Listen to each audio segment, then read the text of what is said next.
Bonjour, aujourd'hui on va parler du Nutri-Score, ce logo de couleur verte, jaune ou orange qu'on voit de plus en plus sur la face avant des aliments.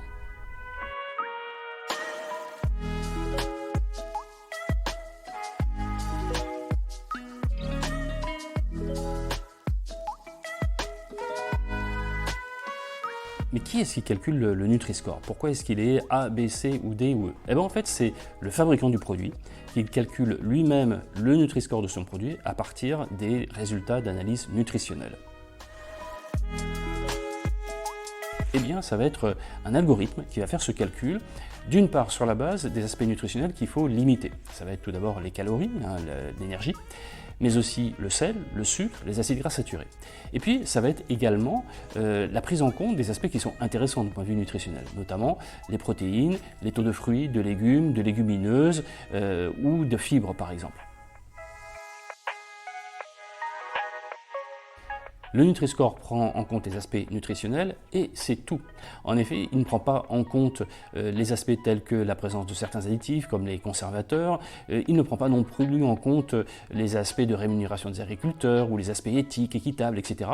En effet, le Nutri-Score ne prend que les aspects de qualité nutritionnelle et c'est déjà beaucoup.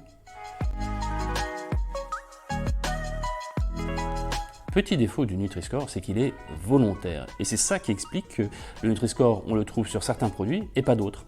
En effet, tous les produits qui sont bien notés, Nutri-Score A ou B ou C, eh bien, comme c'est volontaire, mais que ça peut être intéressant au niveau de l'affichage pour les consommateurs, ils se sont dit, bah, tiens, on va mettre le Nutri-Score. Et puis, s'agissant des produits qui sont notés D et puis surtout E, là, beaucoup de fabricants n'ont pas du tout envie de mettre la mauvaise note nutritionnelle parce qu'on comprend immédiatement que c'est un produit dont il faut limiter la consommation. Et c'est la raison pour laquelle l'UFC Que Choisir demande que le Nutri-Score devienne obligatoire en Europe.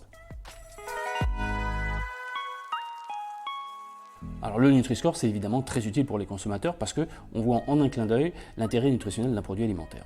Mais ça peut également être un outil très incitatif pour les fabricants. En effet, sans Nutri-Score, eh bien, on n'a aucune raison de diminuer les taux de gras, de sel ou de sucre si on est industriel. Mais si un jour ce Nutri-Score devient obligatoire, eh bien là, pour le coup, ça sera un outil vraiment très fort pour les inciter à diminuer les taux de gras, de sel et de sucre. Le conseil de l'UFC Que Choisir, c'est d'abord de cuisiner soi-même à partir d'ingrédients bruts, fruits, légumes, légumineuses, céréales, viande, poisson, parce que c'est le meilleur moyen de maîtriser la qualité nutritionnelle de ce que vous cuisinez et de votre alimentation. Si vous êtes amené en revanche parce que c'est plus pratique ou parce que vous n'avez pas le temps à manger des produits industriels, eh bien à ce moment-là, notre recommandation c'est d'utiliser le Nutri-Score pour choisir les produits qui ont la meilleure note. Et puis par ailleurs, si vous voulez éviter de consommer des aliments industriels avec certains additifs nocifs, eh bien nous vous recommandons d'utiliser l'application Quel produit, qui est gratuite et qui vous permet immédiatement de sélectionner les produits qui ont à la fois le meilleur Nutri-Score et qui sont indemnes de tous ces additifs.